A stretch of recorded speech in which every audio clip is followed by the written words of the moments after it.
मेरी आवाज आप तक आ रही है बेटा? आप सुन पा रहे हैं सारे? Yes sir. ओके, तो सबसे पहले प्रेजेंटर के पास चलते हैं आज हमारे हर्षित। एम आई ऑडिबल बेटा हर्षित? Yes sir. तो बेटा हर्षित, आई थिंक आपने प्रेजेंटेशन पहले भी बनाई होंगी आपके स्कूलिंग के दरमियान या वैसे भी जर्नली। तो जर्नली Yes, वहाँ sir. और यहाँ में आपको क्या डिफरेंस लगा आपको जर्नली प्रेजेंटेशन तैयार करने में? ये जो आज जो आपने प्रेजेंट किया है, इतनी अच्छी प्रेजेंटेशन बनाई, और वहाँ यहाँ आपको क्या डिफरेंस लगा? सर ये अच्छी तो नहीं बनी बेसिकली सही बताऊं तो, बिकॉज मैं अपना बेस्ट नहीं दे बेटा पाया। देखो, दिक्कत नहीं है, डोंट वरी बेटा। मैंने पहले भी कहा है, ये हमारा फेज इनिशियल फेज है। देखो वो आपके नजरिए से अच्छी नहीं लगी, इसका मतलब क्या है, आप में कैलिबर है इसे बहुत बढ़िया बनाने का, उतना वो शायद आप आउटपुट नहीं निकाल पाए। मेरे नजरिए से मेरे हर स्टूडेंट ने जो परफॉर्म किया है वो अच्छा है, क्योंकि उसने कोशिश करी। इससे बड़ी बात कोई हो ही नहीं सकती, क्योंकि हमारे अंदर सबसे बड़ी प्रॉब्लम क्या है, हमारे अंदर इतना करेज ही नहीं होता बेटा कि हम कोशिश कर पाए, है ना। तो हर्षित ने सबसे पहले कोशिश की, और सबकी बात क्या है, हमारी प्रेजेंटेशन की जो शुरुआत हुई है, जो आप कह रहे 4th सेमेस्टर के स्टूडेंट के अंदर प्रेजेंटेशन की शुरुआत है, वो हर्षित के साथ हुई है। तो हमारे लिए तो एक माइलस्टोन है इस टाइम हर्षित। ओके, तो और उसने जो प्रेजेंटेशन है वो बढ़िया दी है। नो डाउट हर्षित को लग रहा है कि मेरी उतनी अच्छी नहीं हो पाई जितनी मैं दे सकता था। इट मीन्स क्या है, बढ़िया है, उसे पहले ही पता है कि मुझे अगली बार अगर कभी डील करना है तो मुझे कहाँ किस प्रेजेंटेशन के साथ डील करना है और किस चीजों को करना है। तो जनरली आपको कहाँ कमी लगी हर्षित, इसमें कैसे लगा कि भाई क्या कहाँ दिक्कत रह गई आपके अकॉर्डिंग? सर एक्सप्लेनेशन में दिक्कत थी, क्योंकि मैं ढंग से एक्सप्लेन नहीं कर पा रहा था। चलो एनी हाउ कोई दिक्कत नहीं है, फिर भी अच्छी कोशिश की। अगली बार हम एक्सपेक्ट करेंगे हर्षित और बढ़िया प्रेजेंटेशन के साथ आएंगे और अच्छे से एक्सप्लेन करके आएंगे, पूरी तैयारी के साथ आएंगे, कोई दिक्कत नहीं है। चलिए हम नेक्स्ट प्रेजेंटर के पास चलते हैं। हमारे नेक्स्ट प्रेजेंटर थी तनु। एम आई ऑडिबल बेटा तनु? Yes sir. तो तनु बेटा आपने पहले भी प्रेजेंटेशन बनाई होंगी? नो सर, फर्स्ट टाइम ही बनाई है। ये फर्स्ट टाइम प्रेजेंटेशन आपकी? अनबिलीवेबल, विश्वास नहीं हो रहा बेटा कि आपने पहली बार ये प्रेजेंटेशन बनाई है, क्योंकि ये एनिमेशन जब वो लोग डालते हैं जिन्हें प्रेजेंटेशन की एबीसी आती हो, जनरली वो लोग नहीं डालते जिन्हें पता ही नहीं होगी प्रेजेंटेशन बनाई कैसे जाती है। तो ये कहाँ से सीखा आपने, कहाँ से सीखा तनु, ये आपको कैसे पता लगा, ये चीजें कहाँ से आई है? सर मेरी छोटी सिस्टर ने सिखाई थी एनिमेशन वगैरह करना, अब तो सीख गई हूँ। तो वाह दैट्स ग्रेट, उसने सिखाया और आप सीख गए। सबसे बड़ी बात ये है, देखो सिखाने के लिए हमारे पास बहुत बेटा, हम उसको न सिर्फ सीखते हैं और इम्प्लीमेंट करते हैं, ये बहुत बड़ी बात है बेटा। बहुत अच्छे से आपने एक्सप्लेन किया इस टेस्ट को। जनरली मुझे देख के लग रहा था कि जब ये टेस्ट परफॉर्म होगा और मुझे पढ़ाने की बारी आएगी तो मुझे मेरे माइंड में थी क्यों ना तनु को ही मैं बुला लूं, और वो तनु इस प्रेजेंटेशन के साथ समझाएगी तो शायद ज्यादा अच्छे से समझा पाएगी और बहुत बढ़िया समझा पाएगी।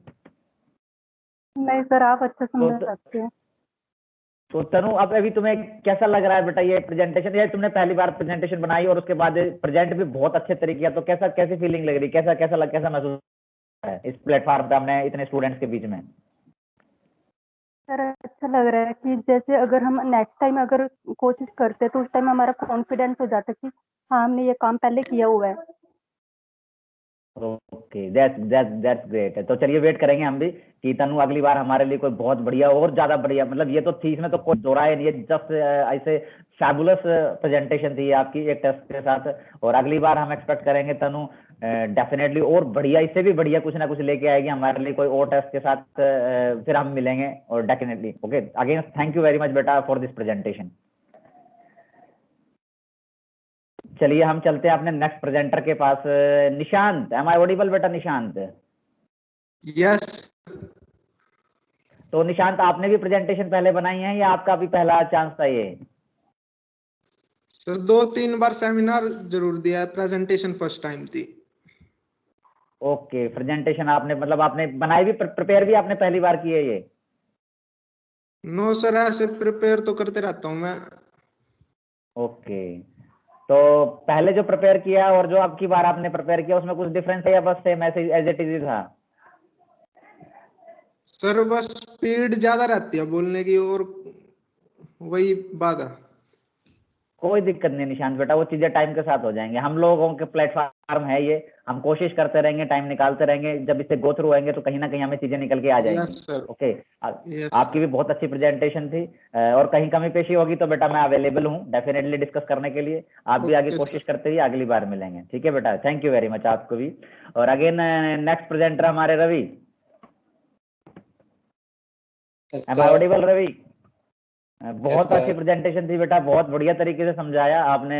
आपने व्हाइट बोर्ड की जरूरत महसूस नहीं होने दी, उसी के ऊपर ड्रॉ करके बताया, ये भी बहुत अच्छी बात है। आपने एनोटेटर का यूज किया, एनोटेशन का यूज किया, बहुत बढ़िया बात है। तो आपने भी प्रेजेंटेशन पहले बनाई हुई है ये पीपीटीज वगैरह, या ये पहला चांस था आपका, पहली बार था ये? पहली बार था सर। Yes sir. जबरदस्त, मतलब इस पहली बार में आप इतना बढ़िया काम किया, और एक्सप्लेनेशन की तो पूछने की जरूरत ही नहीं है, कितना बढ़िया से अच्छे से आपने एक्सप्लेन किया। तो आपको कैसा लग रहा था ये चीजें करके? आप इस टाइम प्रेजेंटेशन भी बनाई और प्रेजेंट भी बहुत अच्छे तरीके से किया, इस टाइम आपकी फीलिंग क्या है, एक्चुअल क्या है? अच्छा लग रहा है सर। है बेटा? हाँ बोलो। अच्छा लग रहा है सर, जब कुछ मतलब कि दूसरों से अलग करते हैं सर, थोड़ा अच्छी फीलिंग आती है सर अंदर लेवल से। ऑफ लेवल ऑफ कॉन्फिडेंस काफी हाई यस सर, आपका इस time. Level of confidence high हो जाता है sir. Yes okay sir. Definitely, तो नेक्स्ट टाइम आप और अच्छा बेटर करके आओगे इससे। Yes sir. मतलब ये तो बेटर थी, इसमें कोई दो राय नहीं है, और अगली बार और अच्छा होगा। Thank you very much yes बेटा सर। अगेन रवि। और सभी सभी आपके जो ये आज के प्रेजेंटर हैं, again thank you very much बेटा। आपने मेहनत की, और साथ ही साथ मेहनत के साथ सबसे बड़ी बात है आपने करेज दिखाया है प्रेजेंट करने का, अपने अपने जो बैचमेट है उनके सामने, अपने क्लासमेट है उनके सामने, क्योंकि ये करेज दिखाना बड़ा मुश्किल होता है। बनाई और लोगों ने भी प्रेजेंटेशन है, बट वो करेज नहीं दिखा पाए। वो करेज इसलिए नहीं दिखा पाए कि शायद कहीं ना कहीं उन्हें डर लगता होगा, एक अंदर डर छुपा होता है, मतलब दिखता नहीं है, वो डर छुपा होता है, और वो डर हमें कई चीजें करने नहीं देता है जो हम कर सकते हैं। हमारे अंदर प्रतिभाएं छुपी हुई हैं। जैसे आप अभी एग्जाम्पल देखिए, 1 मिनट के लिए तनु की प्रेजेंटेशन देखिए। तनु ने कहा कि सर मैं पहली बार प्रेजेंट कर रही हूँ। आप जनरली देखना बेटा, जब पहली बार कोई प्रेजेंटेशन तैयार करता है तो जनरली उसे एनिमेशन के बारे में इतना आइडिया नहीं होता है, ठीक है। वो ठीक है, उसने पूछा किसी से और उसके बाद वो प्रेजेंट किया, और ना सिर्फ उसने प्रेजेंटेशन तैयार की, एनिमेशन डाले, साथ में प्रेजेंटेशन भी बहुत अच्छे तरीके से की है। रवि ने भी बहुत अच्छे से प्रेजेंटेशन की है। और सबसे बड़ी चीज क्या है, आज हमारा फर्स्ट फेज है, फर्स्ट स्टार्टिंग फेज है हमारे 4th सेमेस्टर की प्रेजेंटेशन का। और बेटा जो स्टार्टिंग करता है ना, उसके लिए तो सबसे बड़ी चीज होती है। आप कभी भी देखना, जो स्टार्ट करता है किसी चीज को, वो एक अलग बात है, उसमें बाद में अमेंड होती रही चीजें, बट उसका कभी भी इतिहास से हटाया नहीं जाता। ओके, आप जब पीरियोडिक टेबल को पढ़ते हो ना, तो कभी भी आप मेंडली उसको भूल नहीं सकते, ठीक है। मोजले का लॉ चल रहा है, इट्स ओके, मोजले लॉ पे वैसे आप डिस्कस कर रहे हो पीरियोडिक टेबल को, लेकिन आप मेंडलीव का नाम नहीं हटा सकते। मेंडलीव रहेगा ही रहेगा हमेशा, जब भी कभी भी पीरियोडिक टेबल की बात आएगी। ओके, कोऑर्डिनेशन कंपाउंड आप लोगों ने पढ़ा है, कोऑर्डिनेशन कंपाउंड जब आप पढ़ते हो तो वर्नर का नाम रहेगा ही रहेगा, वो नो डाउट। उसके जितनी थ्योरीज आ गई हो, दुनिया भर की थ्योरीज आ चुकी हैं, बट वर्नर का नाम कभी भी नहीं हटेगा। तो डेफिनेटली ये जो आज हमारे पार्टिसिपेंट है, आज लगा लो या कल जो आने वाले हैं, जिन्होंने करेज दिखाया है, जिन्होंने साहस किया है, ये एक तरह से माइलस्टोन है हमारे लिए। ये हमारे लिए कहीं ना कहीं रास्ता दिखा रहे हैं हमें, और इनको देख के ही कहीं ना कहीं लगेगा कि यस, ये जब हमारे ये कर सकते हैं तो हम भी कर सकते हैं इनके साथ। जब इन्होंने कम लिमिटेड रिसोर्सेज के अंदर भी जब इतना अच्छा प्रोसीड कर दिया है, तो definitely we can do also. और मैं जो आपसे बात कर रहा हूं, उसका बात करने का मकसद यही है कि हमें इंकरेजमेंट मिले। मैं बात करने का मकसद ये है कि भाई मैं इनसे बात करूंगा, और हमारे दूसरे लिसनर्स हैं जो इस टाइम, लिसनर ही कहूंगा उन्हें, क्योंकि वो लिसन सिर्फ सुन रहे हैं, तो उन्हें भी पता चले यस कि आप लोग भी कर सकते हो।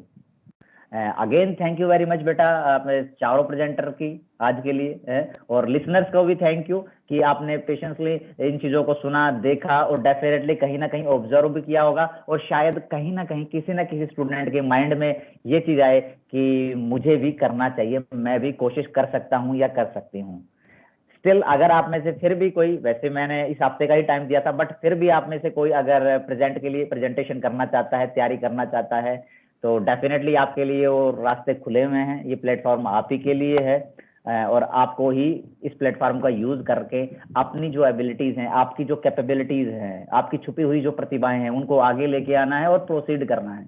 क्योंकि पैंडेमिक सिचुएशन इस तरह की है कि काफी चीजें जैसे है जहां बैरिकेड लगे हुए हैं, बैरिकेडिंग लगी हुई है, हम वो चीजें नहीं कर पा रहे हैं क्योंकि हम एक जगह फिक्स हो गए हैं लगभग।